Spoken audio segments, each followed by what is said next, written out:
Eu não me engordo. Eu me expando. Isso é culpa da termodinâmica. Ih, sabe quando eu vou usar isso? Depois que eu comer aquele pratão de angu. Ó, fiquei expandidão. Seu chulo! Gases se expandem. É a física. Fica estático aí e roda a vinheta.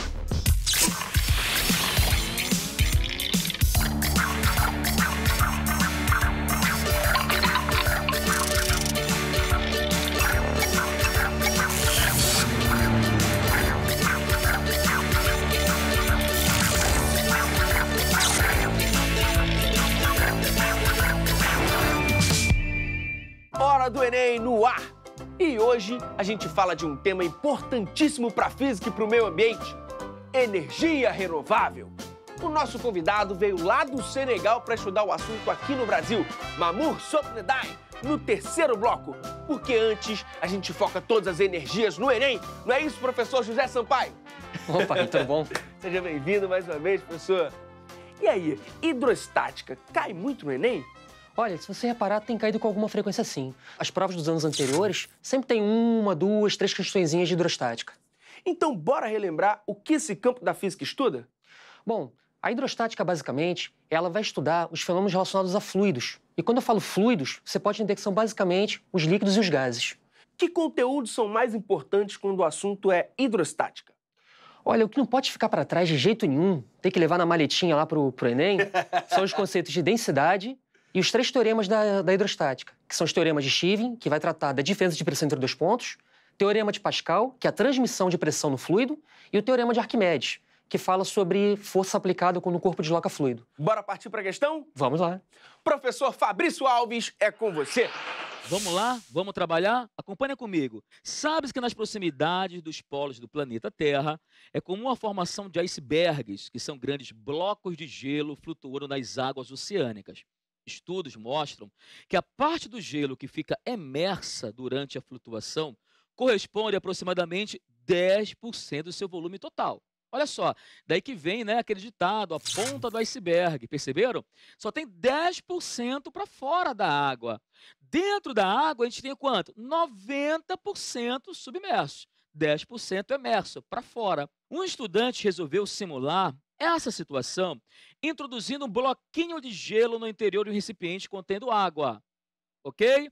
Observando a variação do seu nível desde o instante da introdução até o completo derretimento do bloquinho. O cara pegou um copo, colocou o gelo ali na água e ele viu o que aconteceu com o nível da água. Desde o momento que ele colocou, inseriu o gelo até o momento em que o gelo, né, derreteu completamente, sofreu fusão. Maravilha, o que aconteceu? Vamos lá, a pergunta dele é essa. Com base nessa simulação, verifica-se que o nível de água do recipiente, o quê? O que você acha, galera? Bom, antes da gente ir para as alternativas aqui, para esses, né, distratores, vamos dar uma olhadinha com carinho aqui na situação para ver se você conseguiu visualizar o que ocorreu. Ó, imagina aqui, o cara pegou um copinho aqui, colocou água e aí ele inseriu, o que ele inseriu aqui, galera? O gelo. Tudo bem? Basicamente é isso. Colocou o gelo aí dentro. Cara, na hora em que você colocar o gelo aqui, pô, todo mundo sabe que dois corpos não ocupam o mesmo espaço ao mesmo tempo. Se esse gelo entrar, ao você inserir o gelo na água, ele vai ter que deslocar a água. Concorda comigo? Claro. Então, o gelo que é colocado ali dentro, ele desloca a água. Então, fala o que vai acontecer quando ele pegar e inserir esse gelo aqui para mim. O que vai acontecer? Aí tá fácil. O nível de água vai o quê, pessoal? Vai subir. E esse nível sobe por quê? Porque o gelo está deslocando massa de água. Tudo bem? Maravilha. Então, a primeira parte do raciocínio eu acho que é simples. Coloquei o gelo, o nível da água, pá, subiu. Vamos para a segunda parte? E esse gelo quando derreter? Boa. Quando o gelo derreter, se eu colocar água, coloquei o gelo, o nível subiu, fiquei olhando lá e o gelo foi e derreteu. O que aconteceu após derreter o gelo? O nível subiu novamente, o nível baixou ou não alterou, pessoal? O que você acha? Pessoal, acompanha comigo. Olha só, quando a água passa do estado líquido para o estado sólido, ela expande. No congelamento, ela sofre uma expansão. Se você deixar no congelador uma garrafa de refrigerante, ela pode estourar ou congelar, porque ela expande, ela cria, ela aumenta o volume. Tudo bem? A água congela, aumenta o volume. Gelo derrete, contrai. O gelo ao derreter, sofrer fusão, ele sofre uma redução no volume. Tudo bem? Então, recapitulando, congelamento, o volume aumenta, na fusão, o volume diminui. Eu estou te falando isso por quê? Olha só, gente, presta atenção. O que você tem aqui? Você tem o recipiente, coloquei aqui o gelo, eu tenho 10% para fora, não é isso? E tenho 90% para dentro.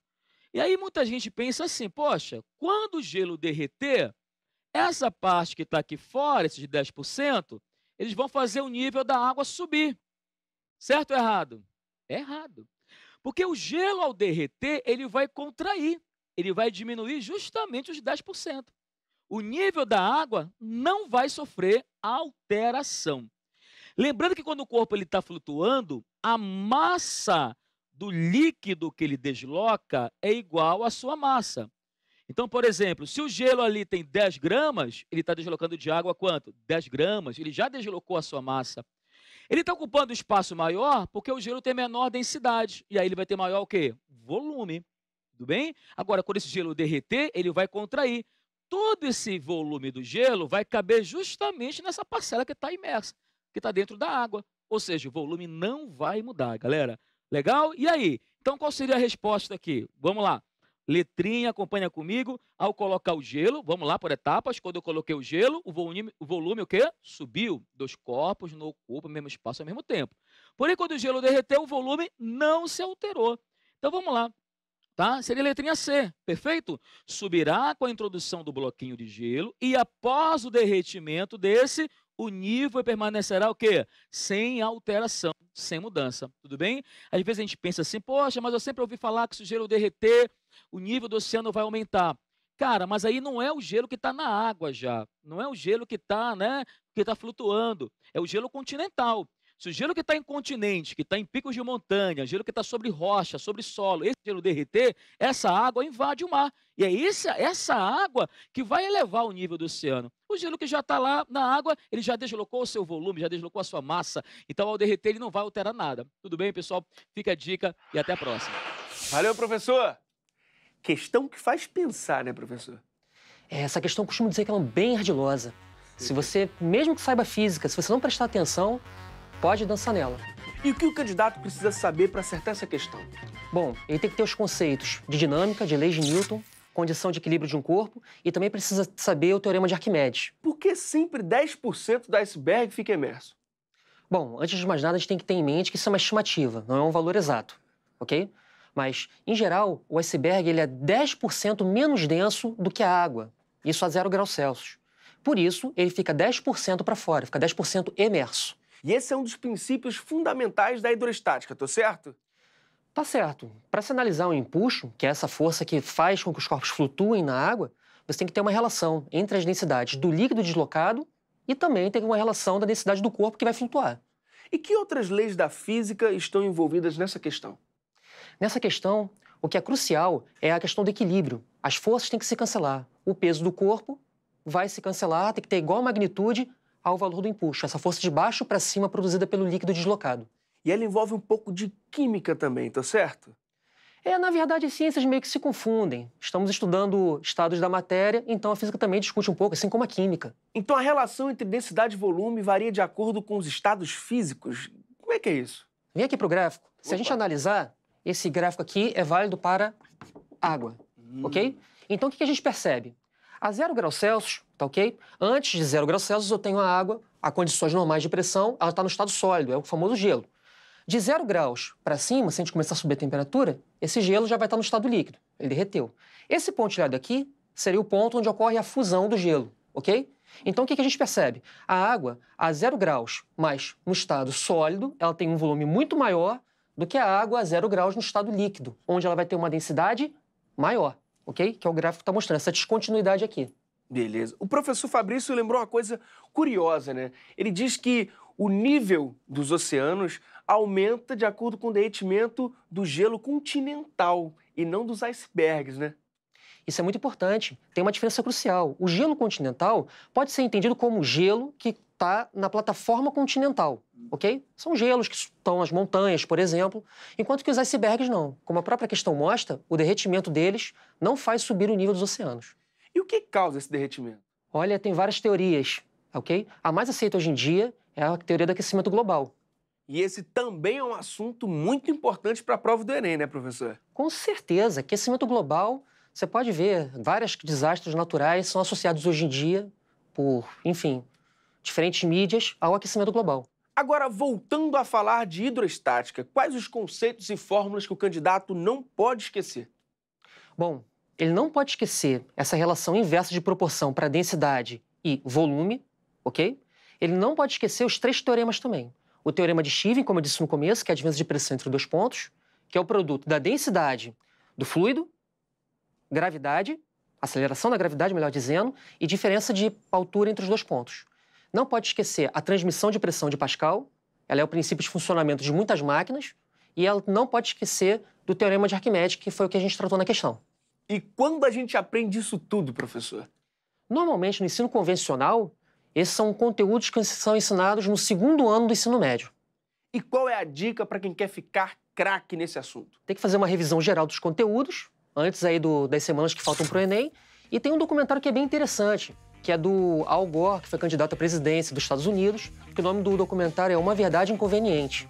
Show de bola, professor. Muitíssimo obrigado mais uma vez pela presença e por toda a ajuda, viu? Valeu. E o nosso convidado de hoje veio lá do Senegal para estudar engenharia eletrônica aqui no nosso país. Ele é coordenador do programa Cefet Solar. Vem pra cá, Mamour Sop Ndai. Não sei, falei errado? Tá certo isso, meu amigo. Seja bem-vindo. É uma honra, é um prazer estar aqui. A gente é que agradece a sua presença. Você é doutor em engenharia elétrica, graduado em engenharia eletrônica e fez toda a sua formação aqui no Brasil? Por quê? Na realidade, eu escolhi o Brasil por vários motivos. Primeiro, meu irmão estava aqui, estudou aqui também, fez engenharia química e hoje ele é professor na COP. Então, ele sempre falou bem do Brasil em 94. Além disso, o Brasil, por ser um país do terceiro mundo, quando a gente faz um projeto de engenharia, você percebe claramente que o custo do projeto é importante. O Brasil é um país gigante pela natureza. Sim. Muito grande. Então, naturalmente, isso também cria desafios tecnológicos muito grandes. E quem fala em desafios tecnológicos fala em uma engenharia boa. Ou seja, em termos energéticos, eu posso dizer que o sistema elétrico do Brasil é um sistema de primeiro mundo. Então, quem quiser aprender, acho que nesse caso o Brasil é um bom lugar para aprender engenharia, sim. Então explica pra gente o que é o programa Cefet Solar. Nós, como educadores, estamos muito preocupados com a oferta sempre da mão de obra. As novas tecnologias de energia, que seja energia eólica, energia solar, biomassa, estão começando a ganhar corpo, principalmente aqui no Brasil. Mas a gente tem um problema gravíssimo que ninguém ainda resolveu, que é o problema da formação. Hoje em dia, por exemplo, Rio de Janeiro, se a gente quisesse, por exemplo, instalar energias solares nas casas, será que nós temos técnicos adequados? Nós temos tecnologias que saibam montar efetivamente um projeto de energia solar de A a Z, por exemplo, na sua casa. Quando você tem um problema, você chama eletricista, ele vai lá e fazer. Então, digamos que você tem interesse em instalar um sistema fotovoltaico na sua residência. Então, provavelmente vai ser muito difícil você encontrar a mão de obra adequada. E se você encontrar, ainda vai encarecer mais. Então, os sistemas fotovoltaicos, eles já têm um problema porque são caros, porque os custos iniciais também são muito caros. Então, o que a gente faz naturalmente é tentar sempre baratear esse custo. Então, o programa Cefet Solar veio justamente porque o Cefet também é uma instituição que consegue ter nível técnico, graduação e doutorado ao mesmo tempo. Então, isso é uma vantagem enorme para você possa criar projetos e programas que pegam o aluno desde o nível técnico, porque quando você instala uma planta de energia solar, não se esqueça que você está fazendo algo que tem que durar 30 anos.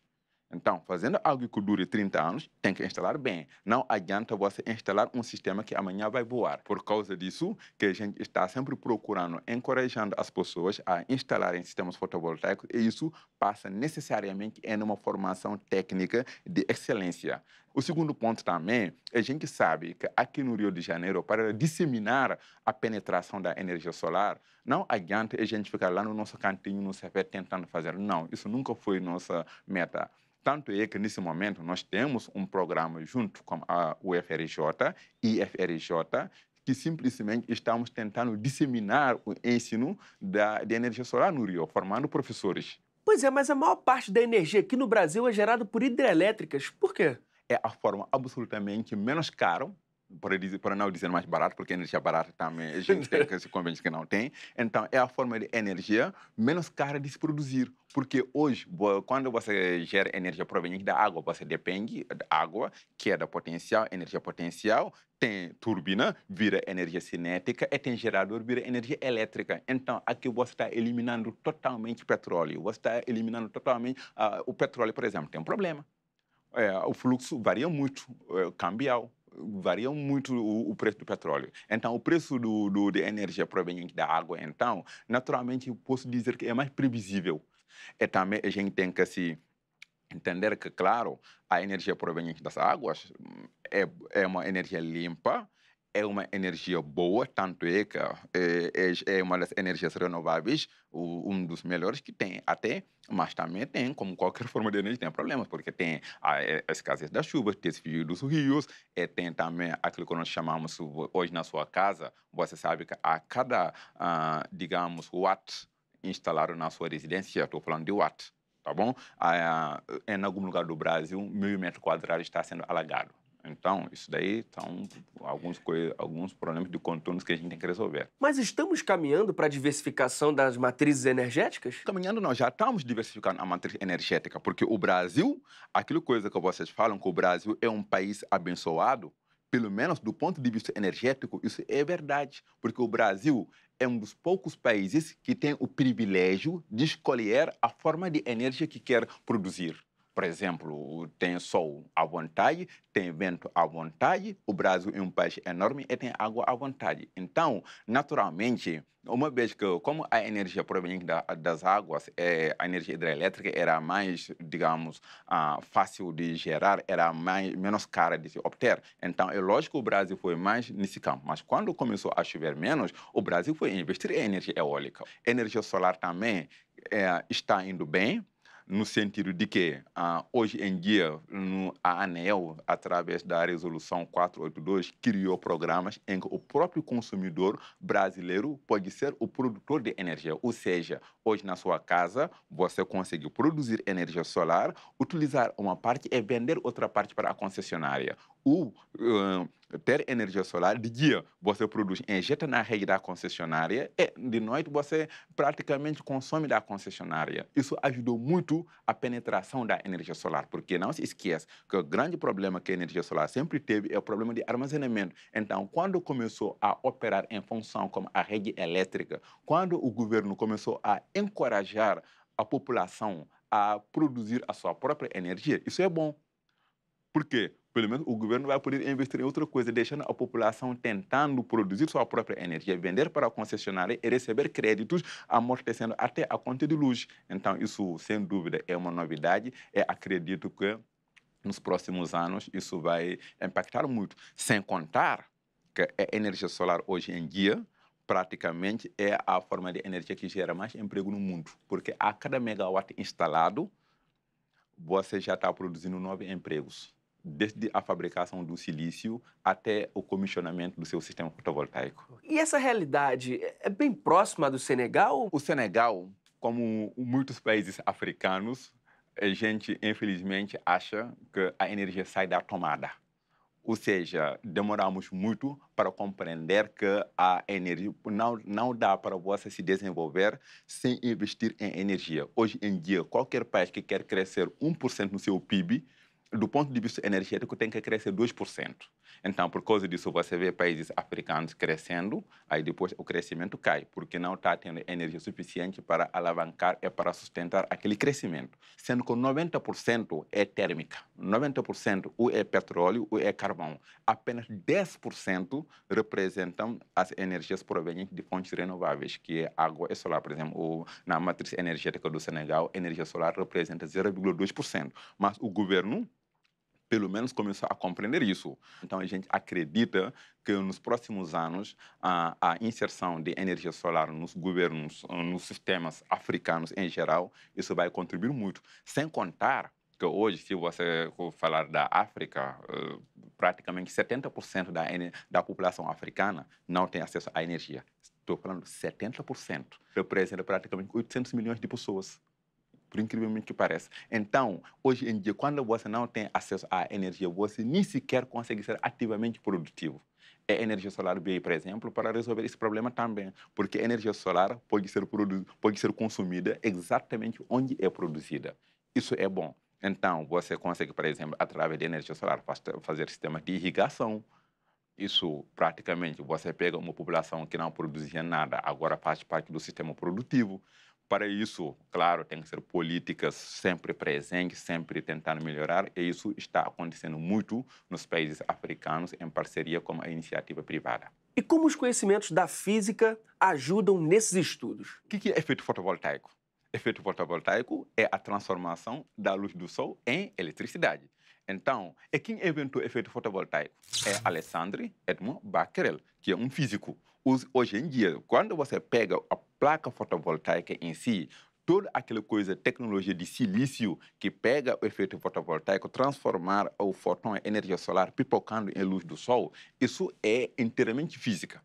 O que nós fazemos, engenheiros, nós pegamos essa energia proveniente do painel solar, vamos processá-lo através dos inversores de potência e tentar entregar essa energia à rede ou a um sistema isolado, ao conversor ou ao consumidor de uma forma segura. É um conhecimento, principalmente da física, voltado para a engenharia elétrica. E para a galera mais elétrica que quer saber um pouco mais sobre fontes renováveis de energia, qual é o seu conselho? Na realidade, não diria só a galera mais elétrica, não. Eu diria que, de uma maneira geral, a gente tem que sempre buscar conhecimento sobre energia. Por exemplo, hoje todo mundo está focado na forma de produção, mas ninguém fala da forma de consumir energia. Porque a forma de consumir energia, para mim, é até mais importante do que a forma de produzir. Porque quem começa a ter eficiência energética, ter uma consciência na hora de consumir, por exemplo, hoje a gente está aqui numa sala, que se não tivesse energia, não existiria esse programa.